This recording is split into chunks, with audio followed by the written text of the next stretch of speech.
See, now here, these are some of the things that happened at St. Clair Shore. I mean, not St. Clair Shores, but at Beaumont Mental Ward when the St. Clair Shore Police operated there from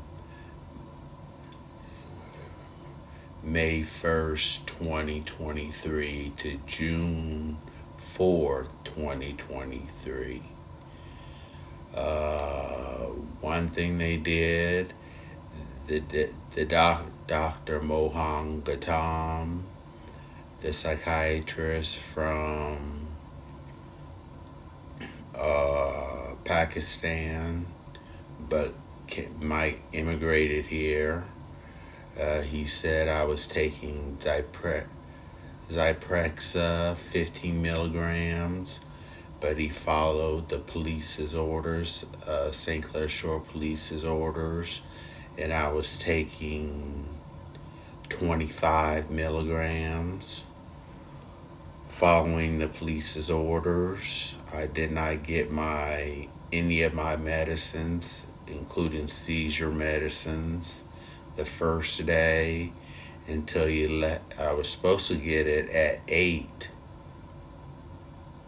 But no, 9 at 9 a.m. But I got it at 11:57 a.m. The second day, 10:57. The third day, 9:34 a.m. And the fourth day I had a seizure. And then I was beat up for 2 weeks. And learning on the second day, there were doctors, first year, second year, third year, in psychiatry, PhD psychologists, masters in social work, all waiting for me to crack after they beat me up at least 3 times a day, sometimes 4. So 3 times 14 is 42. 4 times 14 is 56. So I was beat up. I know at least on 3 occasions, 4 times. So I was beat up somewhere between 45 to 52 times in 14 days, 2 weeks. And when I found out the second day, I was saying, you guys will have to write a new thesis. How I fucked up on my thesis each time I got beat up each day on the second time onward. I would say that after I got beat up. And on the third day, there was a mass migration of those students leaving. And on the 7th day, the final day, they all were gone. The last student flipped me off because I was saying, from what I said, you're going to have to write a new thesis. How I fucked up on my thesis.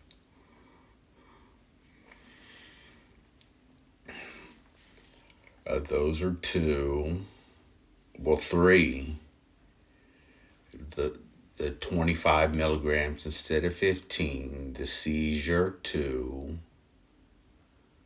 The 2 weeks of being beat up in hopes that I would assault a nurse or female MT med tech.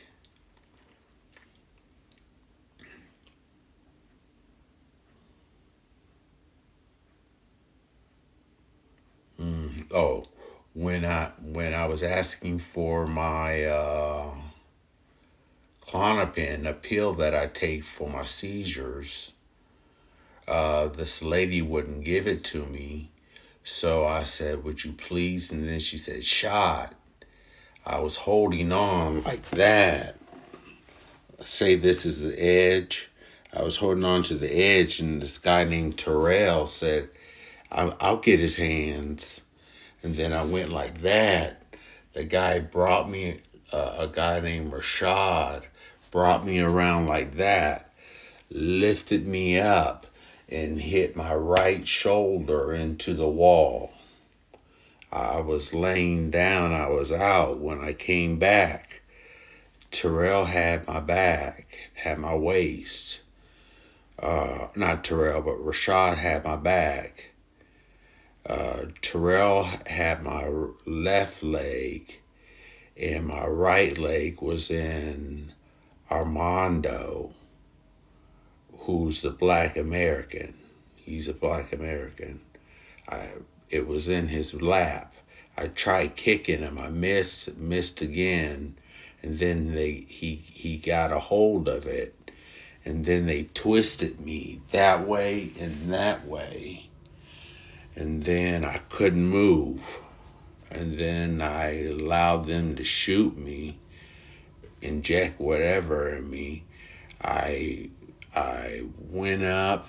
I stormed off. I was sad and hurt. I just gave up, thinking I was going to die there. And then I wrote this letter, which I already read once. So I read it again. It had Armando's name in there. And Armando raised his eyebrows, surprised. And I said, you guys want me to die, so you wanted to kill me because you don't want to take responsibility for your actions.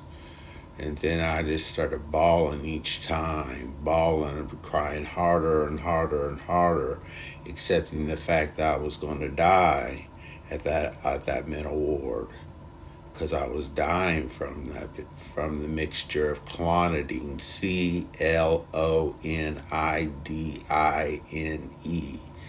and Zyprexa, Zyprexa.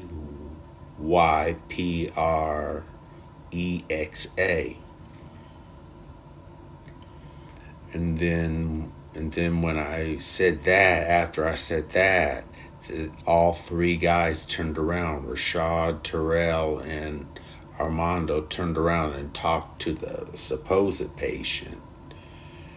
And then I cried one more time that day. And then the next day, I accepted the fact I was going to die, but I didn't want to cry and feel lonesome and down. And then I heard the Michigan State Police say, Michigan State Police, Michigan State Police. I said, what's going on? And then one guy said, Dr. Mohan Gautama's getting arrested. I said, and then I asked this one other guy, he said, no, a patient's being unruly and has to be put down, has to be arrested. I asked another person something different. And then I was just wondering what was going on. I heard the guy say, Michigan State, officer say, shouting, Michigan State Police, Michigan State Police. From about,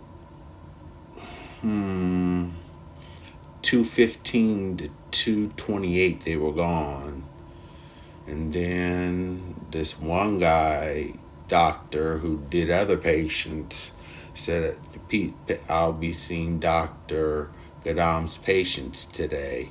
And then I knew something was up. And I asked this guy, it was on the 19th I got hurt, May 19th, 2023. And on May 20th, that's when Dr. Gadam got arrested. And that's when I asked this guy, he said, what happened? What really went down? He said, Dr. Gadam got arrested. I went to my room, silently shut the door, went like that, flopped on the bed, and just started bawling. That's the hardest I cried ever there. and ran to the bathroom, just thanking God I'm going to live for sure. Oh, and there was a rumor, a rumor number 5, a rumor was going around that the MTs were going to beat me up, and that's when I stayed up this one night because I was reading my rights, patients' rights to them. And then what the Armando snatched the book away from me and knocked me over. I was going like that, and looking back, this one big black lady, she's taller than me. She was like 6'2" and weighed 200 and something pounds, a lot more than me, to break my fall. And it broke my fall. And then she got on top of me right here as I was lying on the ground. My left arm was uh, pinned against the wall right there, so I couldn't do anything with that. So I only had a free right arm. They were coming with the shot. First, before that, I kicked up, missed her. I kicked up again trying to get her head, but then they got my legs the next time and pinned him down. And then the person was coming with the shot. I squeezed it without getting shot, and I felt the liquid fall on my hand. And then she had to go back and get another shot with some new liquid. And they put my arm down, and she injected it. I couldn't talk anymore for some reason. That's something else that the police can do too with my neuro pacemakers, stop me from talking, so I couldn't talk. I don't know if it was from the injection or from what the police were doing, St. Clair Shores Police, because they were there. They were there at all the mental wards I went to, the St. Clair Shores Police. Their presence was there everywhere. So I ran to my room, and what I read there, I stayed up till 2:30 in the morning writing that 5-page paper, which eventually got stolen by the felons at my apartment when I came back to my apartment. But while I was there, I wrote that 5-page letter, and then I came back.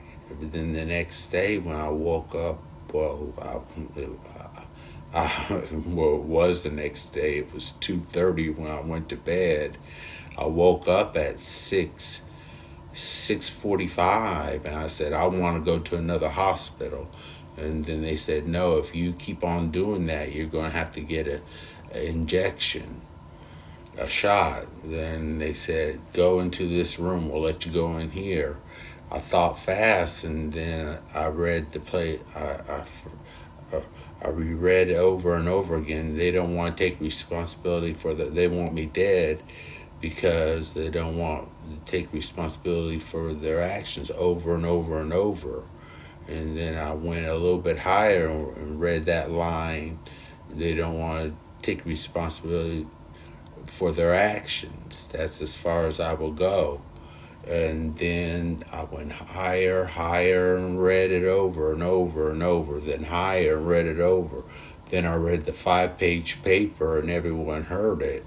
Even the other side, I saw a woman hiding, the shadow of the woman. And then I went to as they left, I went to my room. I sat in the toilet. I heard the police siren go off. I just started bawling for 15 minutes.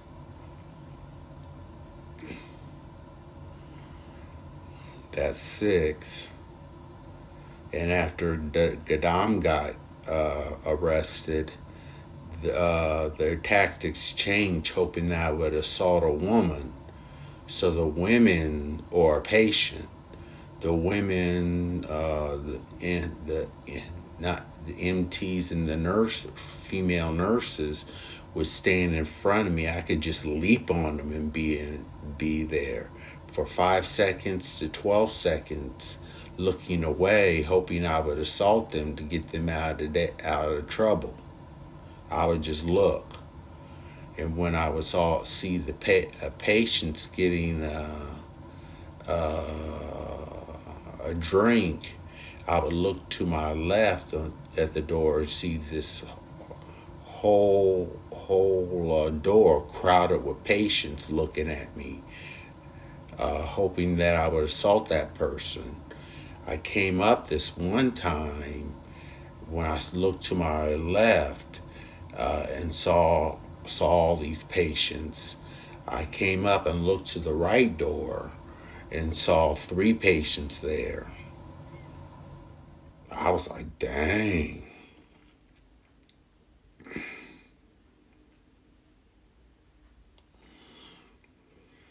And then at number 8, this one patient, I was sound asleep. Well, Terrell, he put me at the end of the bed, lying on the side, and then when I rolled over, I fell off the bed. And then number 9, this lady named Terrell's an MT, med tech, and then the nurse, Jolie, what she did was, when I was sound asleep, she would pull off the covers from me and unzip my zipper and then put her hand and pat my penis while I'm sound asleep. If there were notes there, then she would look down there always, notes or no notes, look down there and see my whole hemisphere, my penis, scrotum, pubic hair, everything. And if there were notes there, she would take them. And what she did with the notes, she would scribble out stuff that was so perfectly written that I don't know what I wrote, and stuff she would alter she could to make it sound like no one they weren't the victims. What they did to me weren't the victims. Because after that first day of getting brutalized, before I went to sleep, lying in my bed, I thought to myself, man, I gotta do something different, or I'll get beat up again. And I got paper and wrote stuff down, every incident down.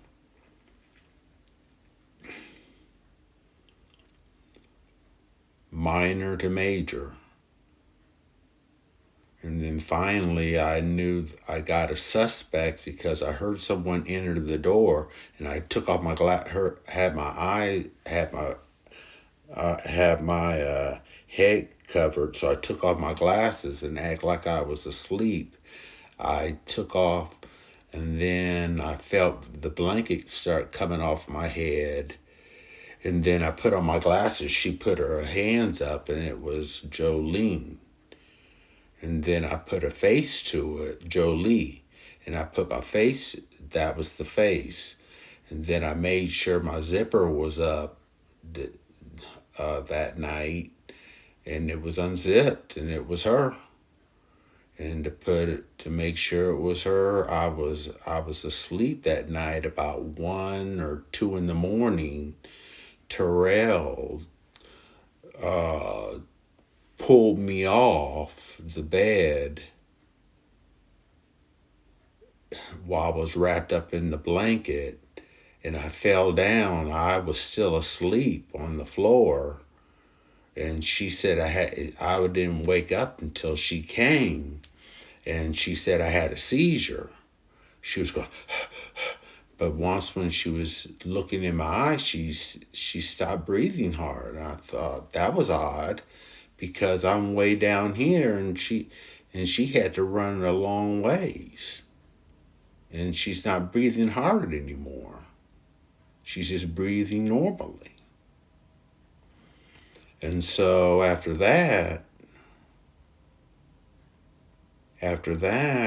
I knew it was her, but I was too sleepy, and she took my blood, wanted to take my blood pressure, and I let her more like it, Jolie, RN Jolie. But then when 7 o'clock came, 7:30 came, and had more energy in me, I knew it was her. And when it came, I was calling her. When she finally came 3 days later, getting ready to work the night shift, I was telling everyone she's a pedophile, she's an adult predator, and she's a rapist, because she was raping me. And she went home that night more like it.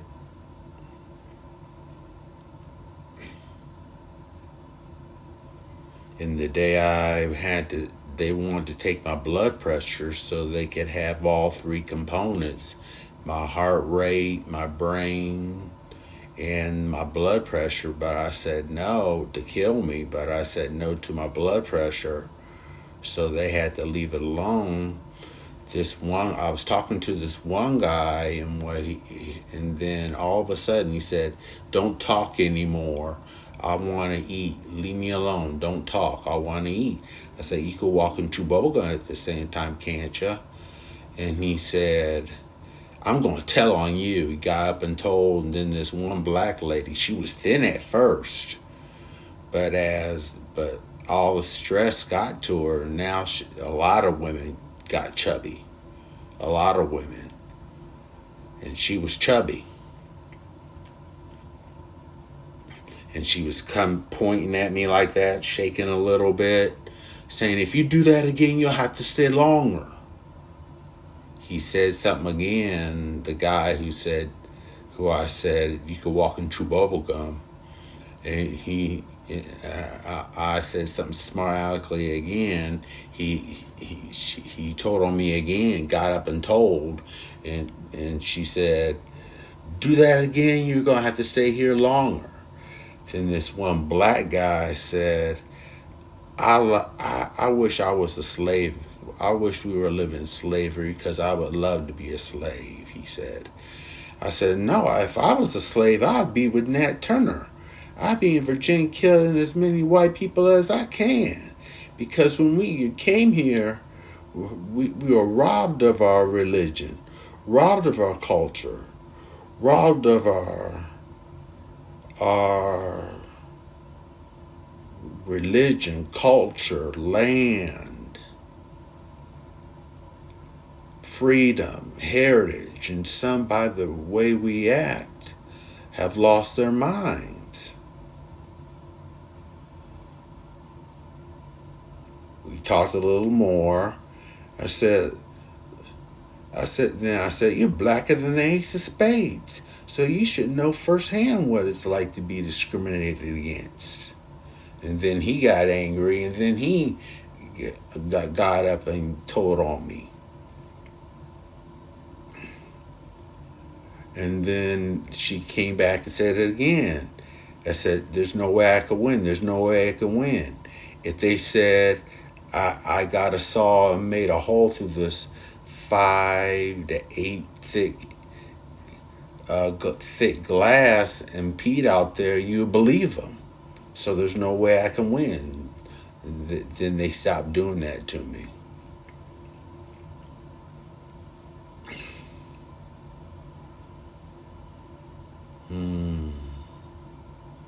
And those were the major events there that happened. And also with my Aunt Dolores, she'll do anything to kill. This is another section now. Aunt Dolores, the second thing she did to kill me to murder me, was to eat Uncle Tony's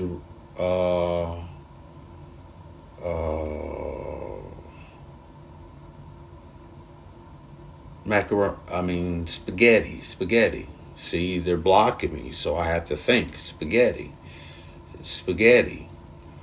Eat his spaghetti, which she said I couldn't have anymore. But then she brought it back. She put rat poison in both the spaghetti and the ravioli. And then when I didn't heat it up, and I lied to her and said, no, I did not. I heated it up. He said, no, you didn't. And she started bitching and complaining. Why didn't you heat it up? So she was bitching and complaining because I didn't heat it up. Because if I heated it up, the rat poison would have worked. But since I didn't, the rat poison didn't do nothing. It just only made me poop, and that was it.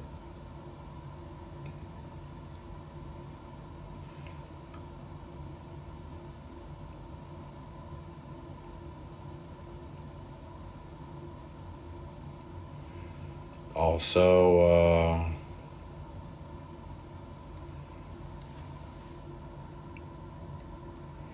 what it also does, it when I what they do to the left, on my left side of my hemisphere, with the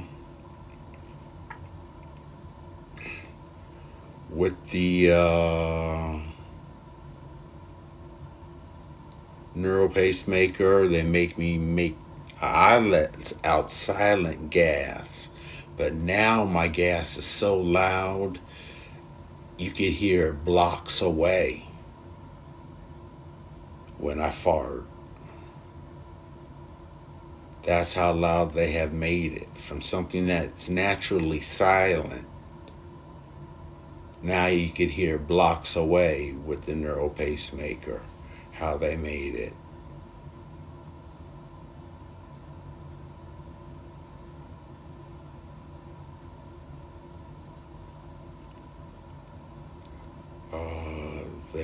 They're blocking something else right now in my brain.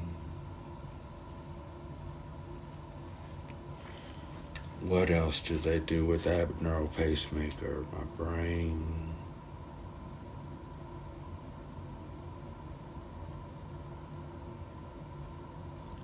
I can't think of it offhand. It will come to me in this time. But I just don't know. Heart attack, they tried. Shock my kidneys, they do.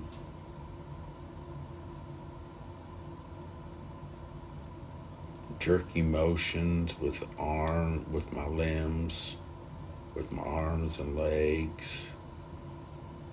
Shaky like that when I point.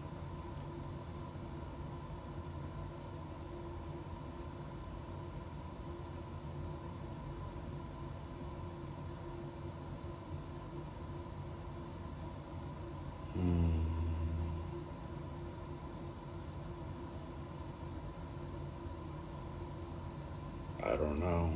They're blocking me right now.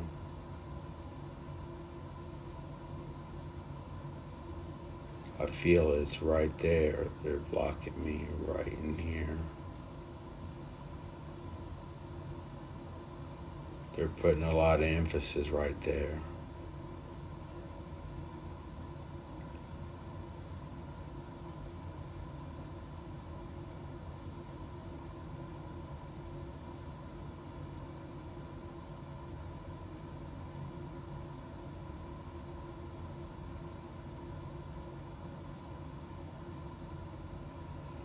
That just shows how dumb the St. Clair Shore police are. They tell people not to do do crime, but look what they're doing. They're showing the criminals that crime can pay.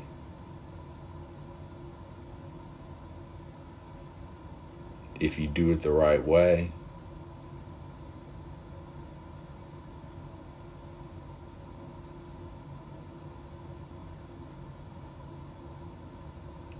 They're showing crime pays if you do it the right way.